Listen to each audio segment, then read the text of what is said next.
시대가 불안하고 민심이 흉흉할수록 모든 경기가 얼어붙게 마련인데, 그럼에도 불구하고 더 호황을 누리는 업종이 있다고 합니다. 어떤 업종일까요?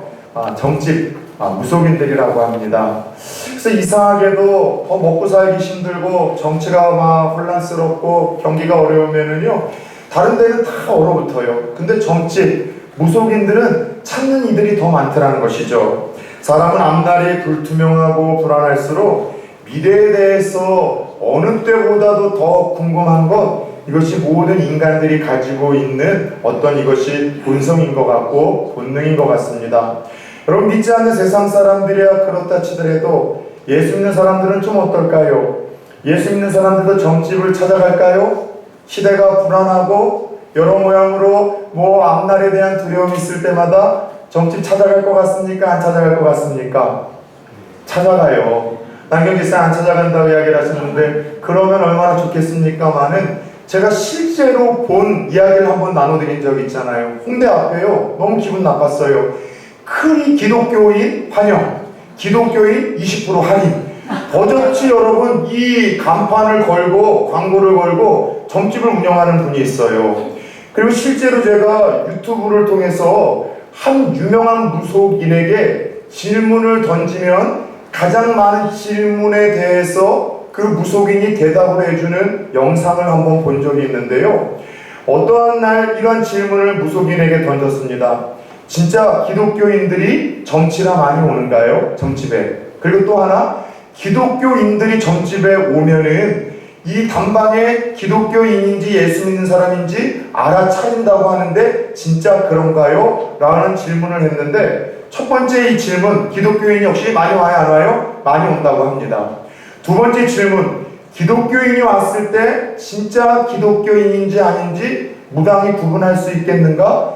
그 무당은 가짜 짝퉁 무당이 아니라 진짜 용한 무당이어서 그런지 구별이 가능하대요. 딱 이제 그 점집 문을 열고 들어올 때 십자가가 보인다는 거예요.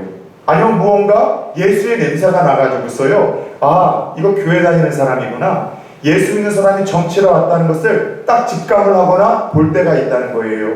그래서 그래도 이 무속인은 진짜 맥이 있고 또 여러분 상도덕이 있어서 그 예수 믿는 사람이 문제를 가지고 왔는데 그 문제가 자기가 섬기는 그 신이 해결할 수 없고 오히려 예수가 해결해야 될 문제라고 하면은 오히려 따끔하게 혼낸대요. 왜 교회 올 사람이, 기도해야 될 사람이 여기 와서 그걸 물어? 재수없게. 그래서 당신 문제는 이게 다른 걸로 풀 게 아니라 이게 이 예수 잘 믿어야 되고 열심히 기도해야지 풀릴 문제라고 하면서 오히려 호통을 치면서 몇몇 쫓아낸 기독교인이 있다는 얘기를 듣고 저는 제가 혼난 것 마냥 얼마나 여러분 부끄럽고 여러분 또 안타까웠는지 모르겠어요. 여러분, 이처럼 예수를 믿는 사람이나 믿지 않는 사람이나 시대에 대해서 불안해하고 앞날에 대해서 여러분 막막할 때에는요, 뭔가 미래에 대해서 알고 싶고 궁금해하는 마음이 더 큰 것이 우리 인간이 가지고 있는 본능과 본성이라고 할 수 있어요. 흥미로운 것은 다른 이들은 안 그럴 것 같았지만 여러분들, 이 다른 이들은 다 그래도 안 그래야 될 것 같았던 예수님의 제자들도 마찬가지였던 것 같습니다. 자, 예수님의 제자들, 예수님과 함께 마지막 구속사역을 앞두고 일주일 동안 예루살렘 성에 머무셨죠.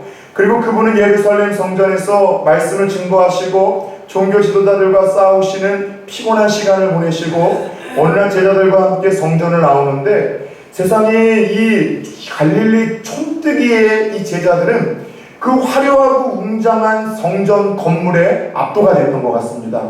그래서 예수님은 그 성전 건물에 하나님의 영광이 떠났음을, 또 그리고 종교 지도자들이 하나님의 뜻과는 전혀 다른 길을 걸어가고 있음에 안타까워하시고 아파하셨는데, 갈릴리 출신의 이 제자들은 그냥 성전을 오고 들어가는 것이 행복했던 것 같아요. 아무나 갈 수 없는 곳. 왜냐하면요, 그 당시 유대인들에게 최고의 소원은요, 예루살렘 성전 근처에서 사는 거예요. 하나님의 집이고 하나님이 머무시는 곳이기 때문에 여러분, 그것은 그렇게 화려한 건물일 수밖에 없고, 또 이방으로부터 이 침략을 당해도 하나님의 성전이 있는 예루살렘 이 성만큼은 하나님이 보호해 주셔서 절대로 망하지 아니하고 절대로 무너지지 아니할 것이라는 이런 확신을 가지고 살았었거든요. 그래서 성전에 가까운 곳에서 살면은 어떤 위협과 전쟁 속에서도 안전하게 보호를 받을 수 있다라는 생각과 확신이 있었습니다. 그래서 예수님 이 화려하고 웅장한 성전을 보십시오. 막 제자들이 흥분해서 예수님에게 이 성전을 집중시킬 때 예수님이 의미심장한 말씀을 던지시며 이 성전을 떠나시는 거예요. 이 성전의 외적인 화려함을 보느냐? 웅장함을 보느냐? 그런데 얘들아, 이 성전이 얼마 가지 못해서 위에 돌 하나 서지 못할 만큼 그렇게 회파되고 무너지고 이 성전이 다 주저앉을 것이다. 제자들에게 있어서 그건 충격적인 이야기였습니다. 아까 이야기한 대로 어디는 무너지지 않는다고요? 하나님의 집이라고 할 수 있는 그 화려하고 웅장한 성전은 절대로 무너지지 않는다고 하는데 예수님이 뭘 예언하셨어요? 그 성전이 완전하게 무너질 것을 예언하니까 제자들의 뇌리 속에는 이런 생각을 갖게 됐어요. 아하, 세상의 종말이 곧 오는가 보다. 아하, 세상 끝이 곧 오는가 보다. 그들에게 있어서 성전의 무너짐은 세상 종말이라는 것에 대한 그런 고정관념이 있었던 거예요. 그러한 두렵고 떨리고 의미심장한 이야기를 들은 후에 이 예수님은 제자들과 함께 예루살렘 시내가 다 훤히 들여다보이는 감람산에 기도하러 올라가셨고, 그 제자들은 예수님이 감람산에 올라가 앉으실 때까지 그 궁금함을 가지고 있다가 앉자마자 물어봅니다. 예수님, 성전이 무너진다는 것은 종말의 때를 의미하시는 건데 이 세상 마지막 끝에, 이 세상 끝에 어떤 징조가 있겠습니까? 종말이 일어나기 전에, 여러분 이 세상이 멸망하기 전에 예수님 어떤 징조가 있겠습니까? 제자들이 물었고, 이에 예수님께서 이 제자들의 질문에 마지막 종말의 때에 세상 끝에 어떤 징조가 두드러지게 나타날 건지에 대해서 아주 구체적으로 자세하게 들려준 이야기가 소위 감람산 강화라고 일컫는 마태복음 24장과 25장의 이야기예요. 여러분 중요한 것은 여러분 예수님께서 오늘 종말에 대해서 징조에 대해서 알려주신 이 말씀이 본문의 내용인데, 오늘 본문을 통해서 좀 살펴보면 마지막 때 세상 끝에 두드러지게 나타나는 몇 가지 징조가 있다라고 한 세 가지로 정리를 해볼 수 있어요. 첫 번째는요, 종교적 미혹의 증가가 있을 것이라 예수님이 이야기를 합니다. 다시 말해서 내가 하나님의 아들이요 구원자이고 메시아라고 자신이 메시아라고 주장하는 거짓 그리스도와 또 그와 같은 이단의 사람들을 미혹해서 이끌어가는 잘못된 복음을 가르치는 거짓 선지자들이 여러분 이 미혹이 증가할 것이라고 오늘 5절에서 11절에서 이야기를 하고 있어요. 언젠가도 이야기를 했지만 뭐 전세계 볼 필요 없이 이 좁은 대한민국 땅덩어리에서 이단 연구소에 등록되어진 재림주만 해도 50명이 넘습니다. 한국에 내가 메시아이다, 구원자이다, 그래서 아주 말로써 사람들을 현혹시키고 뭔가 평범한 사람들이 볼 수 없는 특별한 이적과 기적과 신비한 능력을 보여서 재림주라고 등록된 사람이 한국에만 해도 50명이 넘어요. 전 세계를 여러분 들여다본다면 얼마나 많겠습니까? 그것뿐이에요. 여러분 이단들의 증가와 성장세는 또 어떻습니까? 신천지는요, 여러분 그렇게 요즘에 한국 사회의 지탄과 견제 속에서도 계속해서 여러분 부흥을 하고 있대요.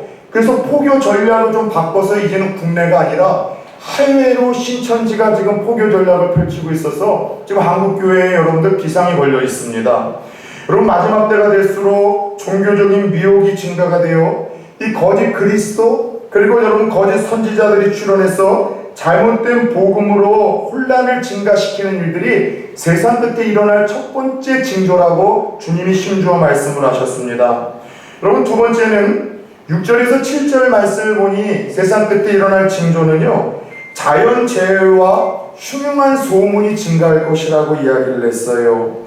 뭐 요즘에 TV만 켜고 핸드폰만 열면은요, 지구촌 곳곳이 여러분을 몸살을 앓고 있다는 것 쉽게 접하고 있지 않습니까? 지난주만 한번 봅시다. 이탈리아에서 깍두기만한 우박이 하나 떨어져도 머리에 구멍이 뚫리는 법인데, 여러분 오렌지만한 주먹만한 여러분 우박이 이번 주에 떨어져서 엄청난 농작물에 피해를 주고 사람들에게 두려움을 줬던 사건이 이번 주에 있었잖아요. 이번 주에 세상의 그 추운 북극의 대표적인 장소 알래스카가 역대 최고의 폭염이 찾아와서 이상기후가 찾아왔습니다. 그것뿐이에요. 곳곳에 여러분들 지금 온난화 현상 때문에 만년설에서 한 번도 여러분들 녹지 않았던 남극의 얼음들이 녹아서 검은 대지가 드러나고 있음에, 아주 오래전에 묻혔었던 화석이 드러나고 있음에 여러분 사람들이 지금 여러분 무언가 심각함을 이야기하고 있습니다.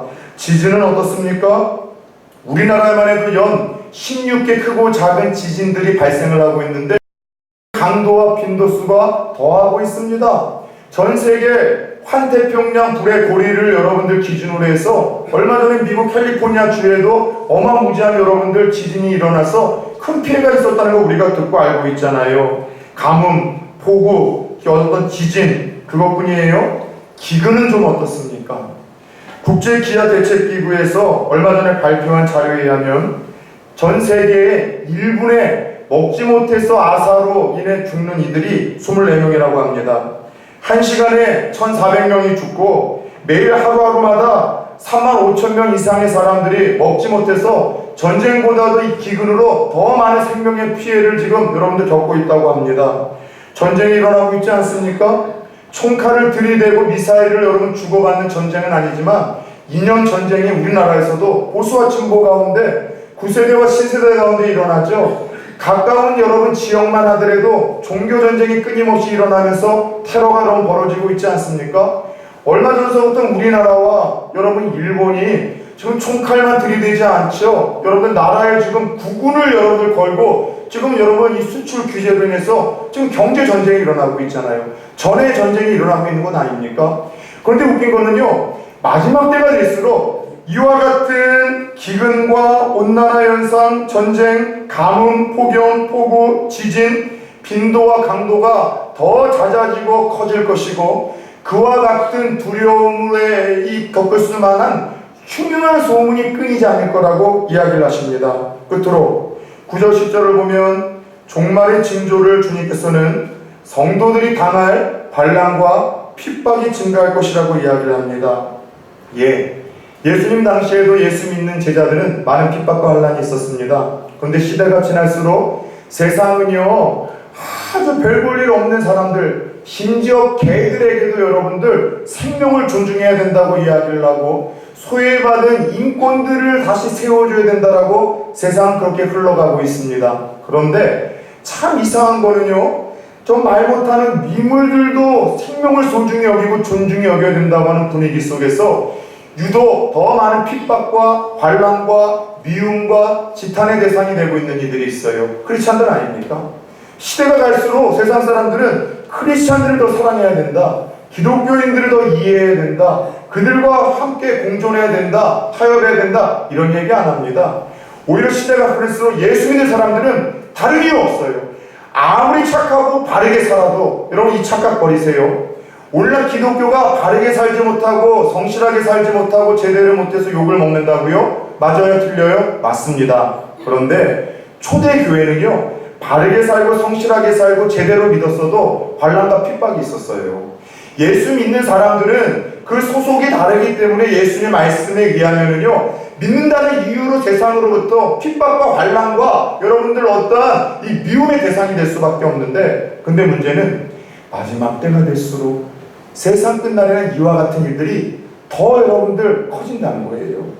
요즘에 교회의 어떤 부정, 목회자의 비리, 시시비비를 떠나서 카더라 통신이라고 하죠. 그것이 기정사실이 되지 않았음에도 불구하고 무언가 의혹만 제기가 되잖아요. 하이에나들처럼 개떼처럼 몰려서 여러분 기독교와 여러분들 한국 교회와 성도를 욕하는 일들을 여러분 쉽지 않게 스마트폰에서 여러분들 보고 접하지 않습니까? 문제는 믿는다는 이유로 세상으로부터 불이익당하고 미움을 받고 핍박을 더 많이 받게 되는 일들, 또 종교 전쟁이 일어나고 있는 곳에서 더 많은 순교자들이 일어나는 일들이 마지막 때가 되면 될수록 여러분들 줄어드는 것이 아니라 더 증가가 될 거라는 거예요. 그렇다면 한번 냉철하고 객관적인 자리에서 한번 들여다봅시다. 주님은 이런 징조들이 마지막 때가 될수록 세상 끝날이 될수록 더 두드러지게 나타나고 심해질 것인데 여러분 어떤 결론이 나옵니까? 따라서 지금이 세상 끝날이요 마지막에 가까웠다. 지금이 여러분들 세상 끝날이요, 예수님보다는 이 말씀을 주셨던 그 시기보다는 좀 더 마지막 때 종말의 때에 한 발 한 발 우리가 가까우고 있다는 것에 대해서 누가 여러분들 의견을 달리할 수 있겠냐는 것이죠. 중요한 사실은 이거예요. 오늘 예수님께서 이 말씀을 제자들에게 들려주시는 이 시기는 그분이 이 땅에 오셔서 마지막 구속사역을 마치기 며칠 전입니다.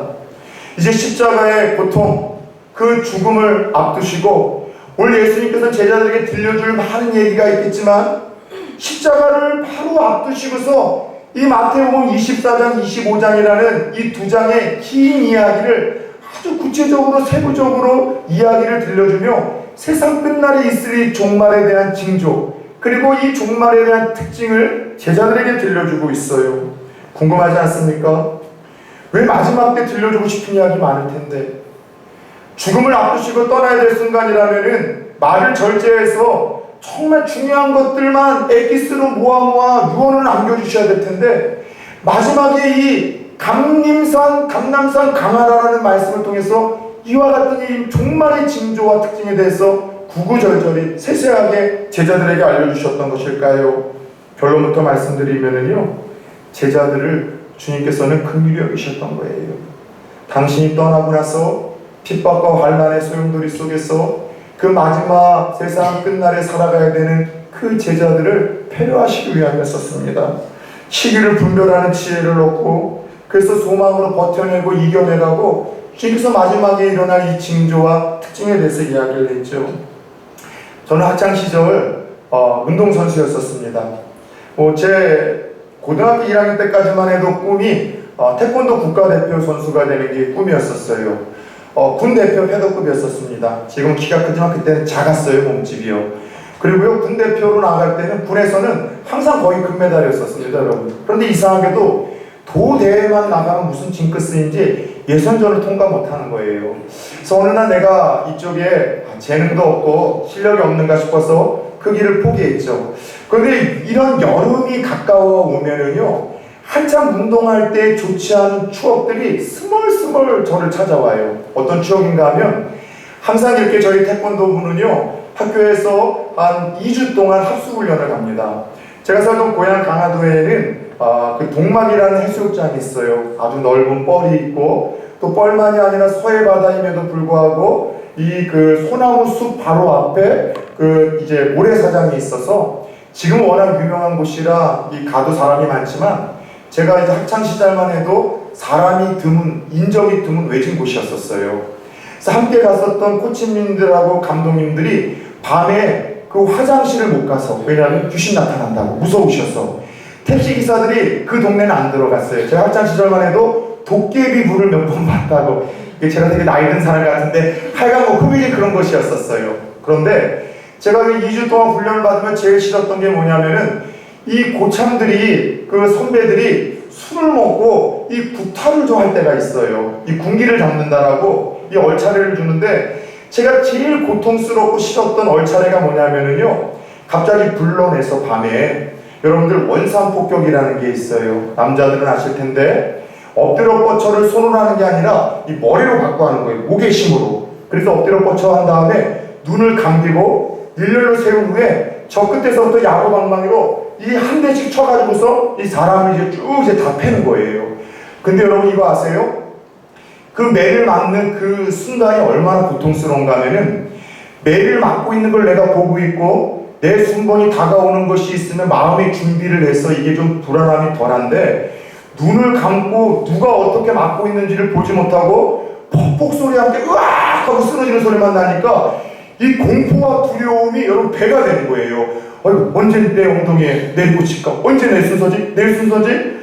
내 순서지? 내 순서지? 그러다가 여러분 긴장이 풀렸을 때 한 방 맞으면은요, 여러분 기절을 해요, 기절을. 그나마 긴장을 하고 내 순서라는 걸 이렇게 쇳눈 뜨고서 보다가 한 대 맞으면은요, 그나마 조금 버틸만 해요.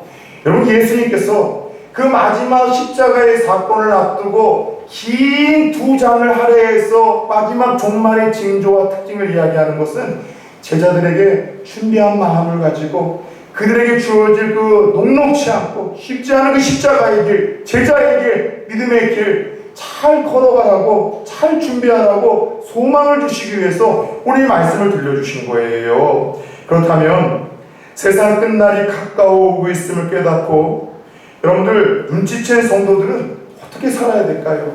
지금의 이 모든 일들이 주님께서 예언하셨던 종말의 징조라는 것을 깨달은 성도들은 어떻게 사는 것이 지혜로운 삶이라고 할 수 있을까요? 오늘 주님은 세 가지 권면을 주십니다. 먼저 오늘 본문 4절을 같이 한번 읽도록 하겠습니다. 시작. 예수께서 대답하여 이르시되 너희가 사람의 미혹을 받지 않도록 주의하라. 아멘. 따라서 해봅시다. 미혹되지 말라. 예, 끊임없이 마지막 때의 징조가 뭐라고요? 여러분, 종교의 미혹의 증가라고 했잖아요. 거짓 선지자와 거짓 그리스도가 출현이 증가되는데 그럴 때 마지막 성도는 지혜롭게 분별력을 가져야 된다는 것이죠. 여러분들, 예전에 제가 섬기던 한 교회에서 한 3달 동안 그 2단 강의를 좀 한 적이 있어요. 그리고 나서 그 교회를 떠나야 되는 상황 속에서 담임 목사님 부르셔서 부탁을 이 목사님 떠나더라도 그동안 나눴던 내용들을 다른 목사님들이 할 수 있도록 책을 좀 만들어주세요 해서 그 교재를 만들어주고 온 적이 있습니다. 그리고 그 내용을 가지고 저희 교회에서도 제가 와서 한 3달 동안 무엇이 다른가라는 내용으로 매주마다 페이퍼 컬러로 예쁘게 만들어서 함께 좀 타종교와 대표적인 이단들에 대해서 나눈 기억이 있으실 거예요. 근데 제가 그때 이단에 대한 여러 자료를 참고하고 책을 만들면서 깨달은 아주 중요한 교훈 하나가 있어요. 여러분 잘 한번 생각해 보시고 대답해 보세요. 어떤 가르침과 교훈이 있는데 90%의 진실과 10%의 거짓이 담겨 있는 가르침과 90%의 거짓과 10%의 진실이 담겨 있는 가르침 중에 교회와 성도들에게는 어떤 게 더 위험할까요? 이 유식이 초장 가고 무식이 고쳐서 멍 때리신 분들은 뭔 소리인지 못 알아들었을까 생각에 한 번 더 말씀드립니다. 어떤 가르침이 있는데 그 가르침 안에 90%의 진실된 가르침과 10%의 거짓이 있는 가르침이 있고 또 다른 가르침은 90%의 거짓인데 10%의 진실이 있는 가르침이 있다면 여러분들 교회와 성도들에게 어떤 게 더 위협적이겠냐는 것이죠. 네? 전자입니까 후자입니까? 예, 전자예요. 왠 줄 아세요? 여러분 90%의 진실이 있다 보니까는요 무엇이 거짓인지가 잘 안 보이는 거예요.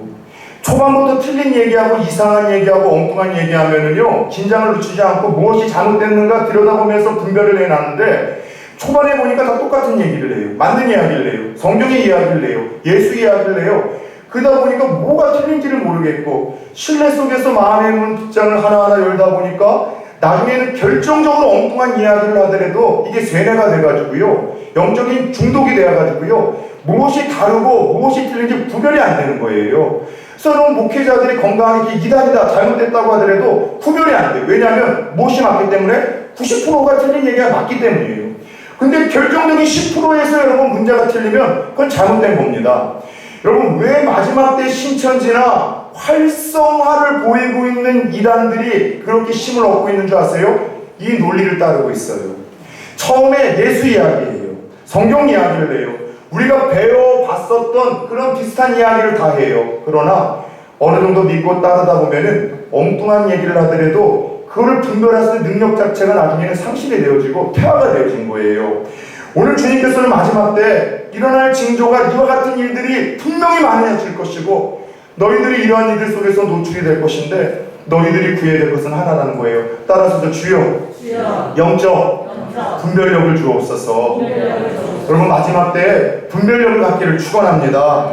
90% 맞고 10% 틀리면 그건 틀린 거예요. 여러분 100%가 다 맞아야지 진실인 줄 믿으시기 바랍니다. 짝퉁 복음에 속지 마십시오. 영적인 멸망을 당합니다. 가정이 파탄이 납니다. 요즘도 신천지 피해 상담이 저에게 여러분들 종종 들려오고 있어요. 강교하게 접근을 하고 항상 여러분 교회 밖에서 비밀리에 성경 공부하자고 합니다. 여러분 잘 들으셔야 돼요. 교회 밖에서 비밀리에 성경 공부하자고 하면은요 수상히 좀 여기십시오. 내가 아는 선교사님이 한국에 들어왔다. 내가 아는 교수님이 한국에 들어왔고 아는 목사님이 들어와서 당신과 함께 성경 공부하고 싶은데 한번 해보자. 상식적으로 생각해 보세요. 그 유명하고 탁월한 교수와 선교사와 그리고 여러분 목사님이 와서 여러분 알지도 모르는 악명부지의 나에게 성경 공부를 왜 가르쳐 주겠습니까? 여러분들 따라서 해봅시다. 이상하면 중단하라. 수상하면 멈추라. 제발 교회 밖에서 이 밝히 드러내야 될 빛된 복음의 말씀을 목사님에게 얘기하면 안 되고 집에도 얘기하지 말고 어느 한동안 동안 네가 분별해보고 한번 우리가 비밀내 해보자라고 이야기를 하면요 멈추세요. 그거 여러분들 수상하잖아요. 중단해야 될 것 아니겠습니까? 여러분 성경에서도 하나님은요 특별히 거짓 선지자와 거짓 그리스도에 대해서는요 아주 무서울 정도로 여러분 경고를 하셨다는 것 알고 있습니까? 왜냐하면 그들이 생명과 직결된 걸 가지고 장난치기 때문이죠. 요한이서 1장 10절 11절 말씀을 같이 한번 읽어봅시다. 띄워주실래요? 계속요? 다음 거요. 같이 한번 읽습니다. 누구든지 이 교훈을 가지지 않고 너희에게 나아가거든 그를 집에 들이지도 말고 인사도 하지 말라. 그에게 인사하는 자는 그 악한 일에 참여하는 자임이라. 아멘. 자, 이단에 속해 있는 사람의 정체를 알게 됐을 때 무엇하지 말라고요? 그하고는요 교제도 하지 말래요. 왜냐하면은요 그 교제의 목적 자체가 악하기 때문입니다. 다가오는 그 교제의 의도 자체가 여러분들 악하기 때문이죠.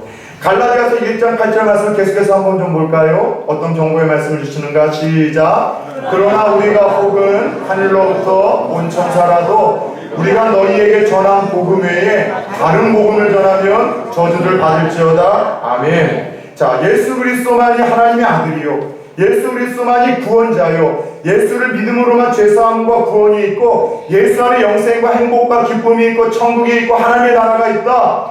이 복음에 대해서 뭔가 여러분 딴지를 거거나 토를 달면은요 무엇하라고요? 여러분들 교제도 하지 않을 뿐만이 아니라 그런 자들은요 멸망당할 거라는 거예요.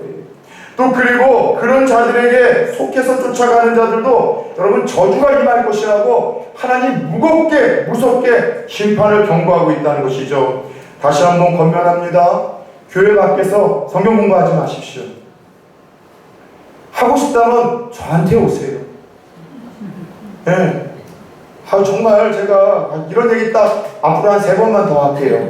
오늘과 더불어서 진짜 저하고 성경 공부하고 싶어가지고서 진짜 막 난리를 치시던 분들이 막 있는데도 못 하셨었는데 그럼 마음껏 하실 수 있는데도 왜 안 하십니까? 제가 그렇게 형편없는 목사를 보이십니까?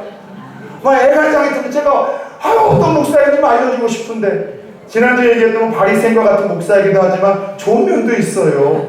그래서 여러분들에게 저도 모태신앙으로서 고민하고 수많은 청년 지성인들과 함께 더불어 고민하면서 또 함께 나눴던 말씀들을 여러분들 제가 있는 동안에 저를 잘 활용하시고 이용하시고 저를 사용하셨으면 좋겠어요.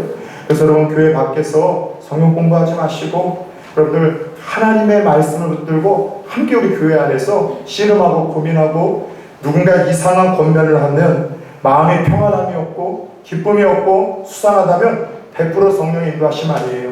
중단하시고 멈출 수 있는 분별력을 갖는 성도님들 되어지기를 예수 이름으로 축원합니다.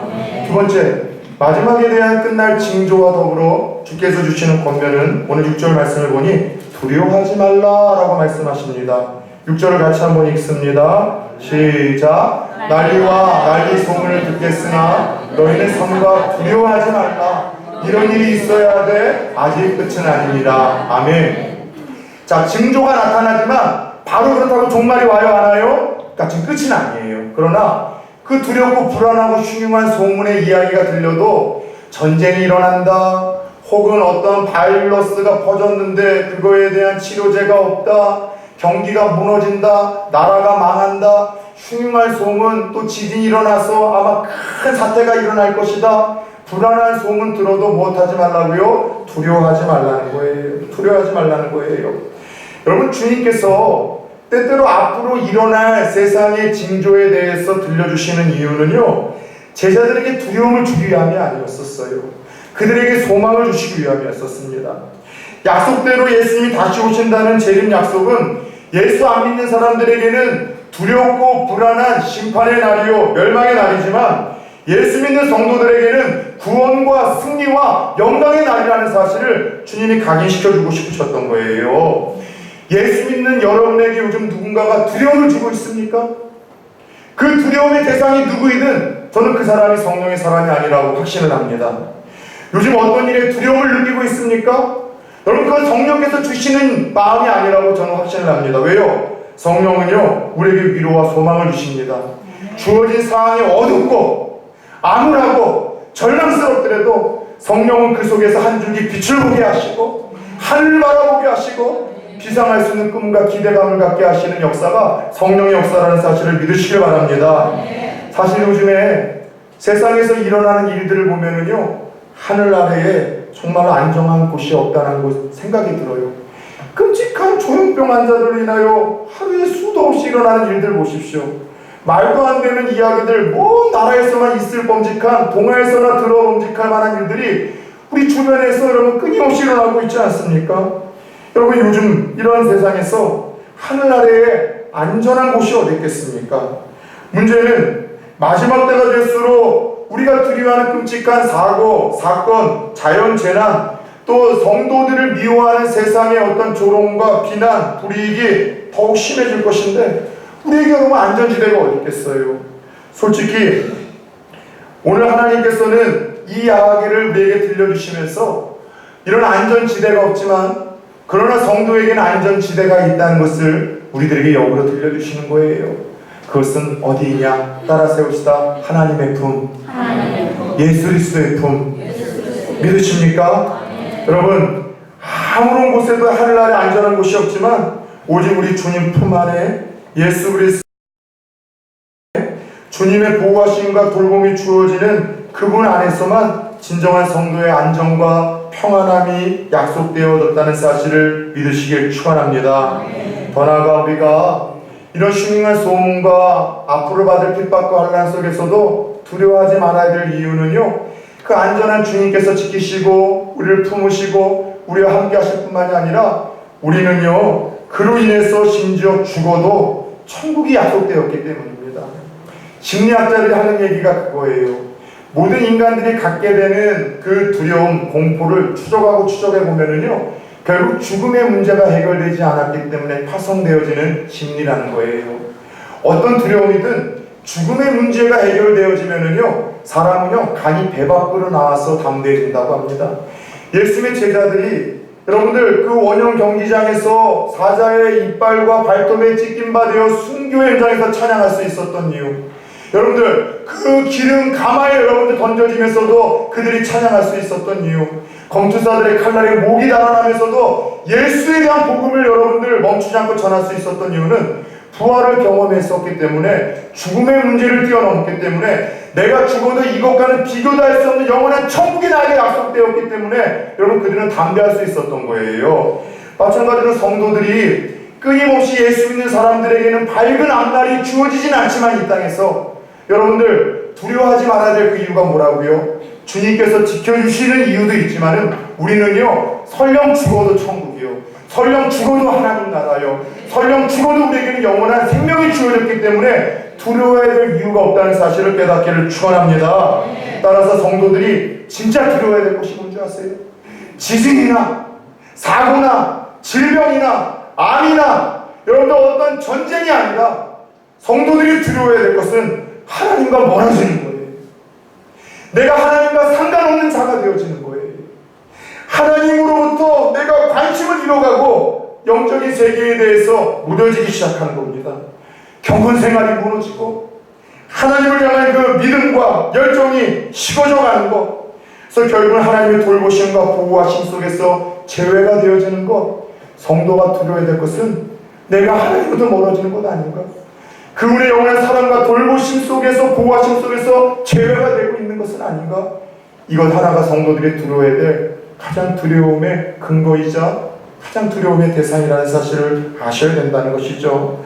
사랑하는 여러분, 마지막 때가 될수록 들려오는 세상의 흉흉한 소문으로 인해 두려워질수록 저와 여러분의 삶 속에서 끊임없이 비일비재로 일어나는 흉흉한 사건들로 인하여 불안해질수록 피난처 되시는 하나님을 더더욱 의지하시고 더 나아가 천국을 소망하며 이겨내시고 버텨내시는 성도님들 되어지기를 예수 이름으로 축원합니다. 아멘. 끝으로 세상 끝날 일어날 징조를 통해서 주님 마지막 제자들과 오늘 우리들에게 주시는 권면은 오늘 13절 말씀이에요.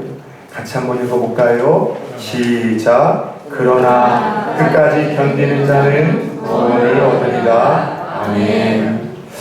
청소년들이나 젊은 친구들과 오래 사역을 했던 목사로서 그들에게 느끼는 안타까움이 하나 있다면요, 전 근성이 없다는 거예요. 전 끈기가 없어요. 뭔가 자극은 잘 받아요. 어떤 수련회를 가거나 예배를 통해서 감동도 받고 자극도 받는데 그게 오래 못 가요. 지속력이 없고 인내가 없고 끈기가 없다는 것이죠. 그러다 보니 젊은 친구들이 신앙이 죽을 듯하고 예배가 죽을 듯하고 기도가 죽을 듯하고 봉사와 섬김의 삶이 죽을 듯하고 어떤 사고와 사건과 환경과 감정에 의해서 여러분 쉽게 변하고 기복이 심해서 지속성이 없다는 것이 오랜 세월 청소년들과 함께 하며 제가 느꼈던 어떤 안타까움입니다.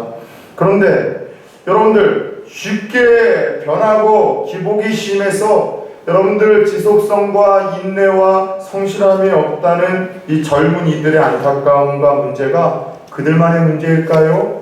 대단히 죄송하지만 저는요, 이 시대를 살아가는 몇몇 성도들, 어른들의 문제가 여러분들 동일하되 이 문제라고 생각을 합니다. 그래서 이제 하나님은요, 신앙생활하는 우리들에게 시브리서 3장 14절에서 이런 권면의 말씀을 주세요. 우리가 시작할 때에 확신한 것을 끝까지 견고히 잡고 있으면 그리스도와 함께 참여한 자가 되리라. 우리가 시작할 때 확신한 것, 예수가 생명이고 예수 안에 제사함이 있고 예수 안에 영원한 세계가 있고 예수 안에 참 행복과 평안과 기쁨이 있고 삶의 의미가 있다는 것, 그것을 끝까지 붙들고 견고히 잡고 있으면 이라는 가정법 쓰는 거 보니 그렇게 끝까지 예수 이름 붙들고 신앙으로 살아가는 것이 쉽지 않다는 것을 하나님도 알고 있는 것 아닙니까? 예수님도 우리에게 이야기하신 것 아니에요? 신앙을 끝까지 붙들고 나아간다는 거, 이거 생각보다 쉽지 않아요. 여러분, 예배의 자리를 지속적으로 내가 지켜나간다는 것, 한 번, 두 번의 기도의 거절에도 불구하고 하나님의 침묵에도 불구하고 기도의 자리를 끝까지 내가 지속해서 지켜나간다는 것, 사람들 때문에 섭섭하고 서운한 가운데도 맡겨진 봉사의 일꾼을 끝까지 충실하게 감당한다는 것, 생각보다 쉽지 않아요. 중간에 탈락하는 사람들 향해서 함부로 비난하지 마세요. 당해보지 않아서 그렇지 그게 얼마나 힘든 일인지 주님은 알고 위로하고 계세요. 그런데 문제는요, 정말로 진짜 신앙은 그런 거라는 거예요. 우리 인간은 지속성이 없고 일관성이 없고 성실함이 없지만, 그런데 믿음이라는 것은 그걸 초월하는 거란다 얘들아. 진짜 믿음은 지속성이고 진짜 믿음은 일관성이고 진짜 믿음은 성실합니다. 그래서 예배와 기도와 봉사와 사랑이 끝까지 참고 견디는 거룩한 근성이 내가 너희들에게 기대하는 마지막 시대의 이 징조를 통해서 나타내야 될 열매라고 주님이 우리에게 말씀하시는 거예요. 저는 그런 생각을 해보게 되었어요. 마지막 때일수록 교회가 더 힘든 이유, 세상의 성도들 더 잡아 흔드는 그 중요한 이유는, 아하, 하나님의 섭리하심이 여기에 있겠구나. 마지막 때에 더 많은 핍박과 환란이 예수 믿는 사람들에게 주어지는 것은요, 진짜와 가짜를 가려내는, 여러분들 그것은 추수의 시간이라고 확신을 합니다. 여러분, 예수님이 그러셨죠. 알곡과 가라지가 같이 자라는데 마지막 날까지 추수 때까지 건드리지 말래요. 한국교회에 수많은 성도들이 있지만 다 저는 진짜 레기 성도라고 생각하지 않습니다. 천국은 아무나 갑니까? 천만의 말씀, 잔치의 자리는 초대를 받았지만 예복 입지 않아서 어두운 곳에 쫓긴 바 되어 슬피 우리를 이를 가며 우는 이들 있었잖아요. 환란과 핍박과 어떤 문제는요, 진짜와 가짜를 여러분 가름하게 되어지는, 여러분 저는 영적인 풍부작용으로 하나님이 사용하시는 시간이라 확신을 합니다. 사랑하는 여러분, 지혜로운 성도는 어떤 성도입니까? 눈치가 빠른 사람들이에요. 무언가 잘하는 사람들은 눈치가 있고 코치가 있습니다. 지혜로운 성도는 여러분요, 하나님의 이 말씀을 통해서, 66권의 약속의 말씀이 65권에서 다 성취가 됐다면 마지막 하나 남은 약속, 세상의 끝을 향하여 이 역사가 종말을 향하여 달려가고 있다는 것에 대해서 눈치를 채고 있는 사람들입니다. 날로 더해지는 자연재해, 이단의 증가, 전쟁의 위협 속에서 시대를 분별하며 지금이 마지막 때라는 경각심을 갖는 자들이 하나님 앞에서는 지혜로운 성도들입니다.